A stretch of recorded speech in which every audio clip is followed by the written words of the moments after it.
You're watching AI TV, and we're speaking to someone today who's traveled all the way from India to be part of this year's AI Expo Africa. Simran, by the way, is here with his company. They're among the people who have been showing off their work in the conversation around artificial intelligence. Simran Singh, he is from Analytics Vidhya. Simran, good to see you. Welcome to South Africa, first of all. Thank you. How are you finding Expo? Very excited to be over here. Didn't expect such a large turnout, but yeah, it's been very exciting last couple of days. So we came in on Saturday, just went about looking at how the booths are coming up. We actually also have a stall where we have a showcase booth here, right? Right.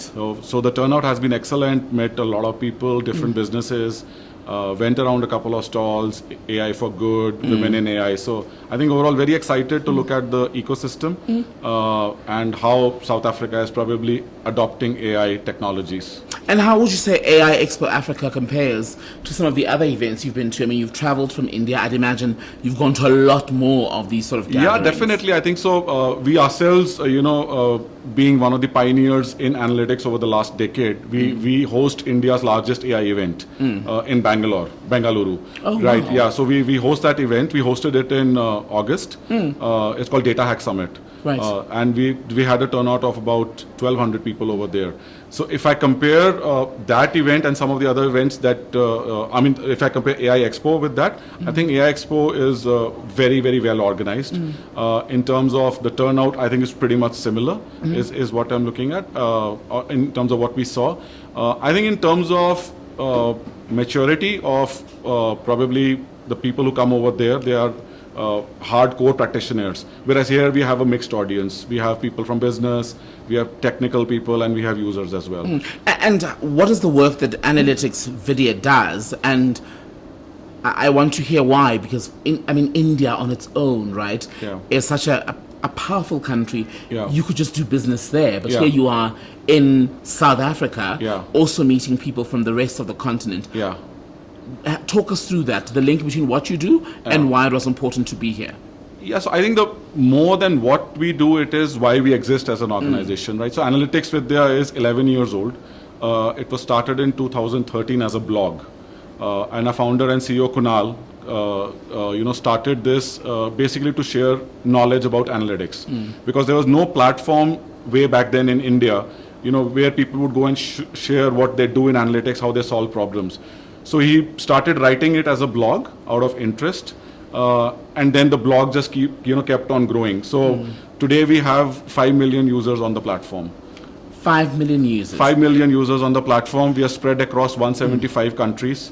South Africa, I believe we have over 100,000 users only from South Africa. That's incredible. And what do you think has made those people such fans of your platform? What's made them work with you, essentially use your service? I think so. The most important thing that we have done is we've never tried to monetize our core content, which is the blog, right? So we share thousands of articles for free. And, I'm so happy and glad because I met students, professionals, users come to our booth and tell us we are so happy that Analytics Vidhya is here. And there was a student, she was telling me she did her MTech recently in data science and computer sciences. She said, I've been referring your blog since 2019. And you had quite a crowd. I walked past your store Yeah. yesterday, and there were quite a large number of people gathered. Yeah. So I think there, when you would have come, we were doing a quiz. And that was a very interesting quiz. It was, so we had got a series of images which were AI generated and real. And you actually had to differentiate. So we ran that quiz in the morning as well, twice. I think that the turnout was great. There's a lot of energy at the expo. Been really, really happy to be over here. I love where the quiz leads us then, where you got AI versus a real image. Yes. How much do you think the developments in AI have blurred that line? Has it made it more difficult to tell what's real, what's not? It is, because when I was looking at the final answers, I think it was about 50-50, right? So it is really hard now. Those lines are really blurred. A couple of years ago, probably if we would have thought about tools like GPT, Midjourney, people would have said, these are years, in the making. But now with the advent of generative AI, you know, so GPT came out in late 2022, if I remember, right? November 2022. And in a year and a half, or less than 2 years, it's taken the world by storm. And so have a lot of generative AI applications. I mean, to the extent that we offer some programs on generative AI, which are far more interesting for our users, and the sign-up rate is much higher than for traditional data science and machine learning. And let's talk about you then, and how you tie into what's happened, especially from ChatGPT 2 years ago to where we are now. Yeah. What sort of opportunities would you say the most recent developments have unlocked for you? I think so AI is an evolving field, right? It's very, very fast. Less than a year ago, we launched the AI program on generative AI, the Pinnacle program. And like I said, you know, the amount of signups that we had was really, you know, crazy in the beginning. But it kind of then plateaued and kind of stabilized. But as we talk about generative AI now, the next most exciting thing is agents. So AI agents, right, is really exciting, and we don't really know how much AI can actually do.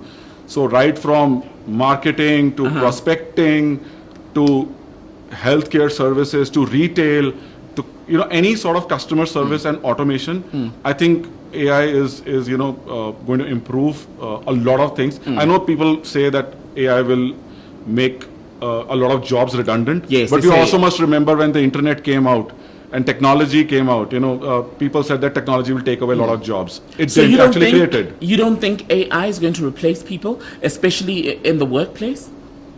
AI will replace processes and tasks. So certainly people who are doing processes and tasks which are repeatable and which can be done using technology would be replaced. But at some point of time, you would need, you know, people to build those processes and tasks as well, right? So operate some of the. So operate some of them, right? So I don't think that there is going to be, you know, that sort of a change expected. You know, that AI is going to replace everything. I think that's a very big misleading statement.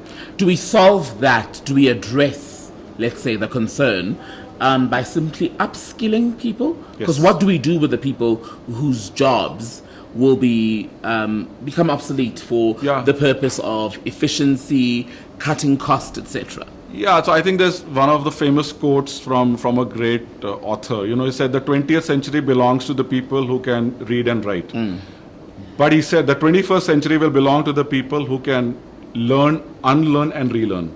And I think we are now in that time, you know, where a lot of unlearning and relearning needs to happen, right? So whatever technologies people or engineers had learned a decade ago or maybe 15 years ago, most of them are redundant, right? And you have new talent coming up and they are really intelligent.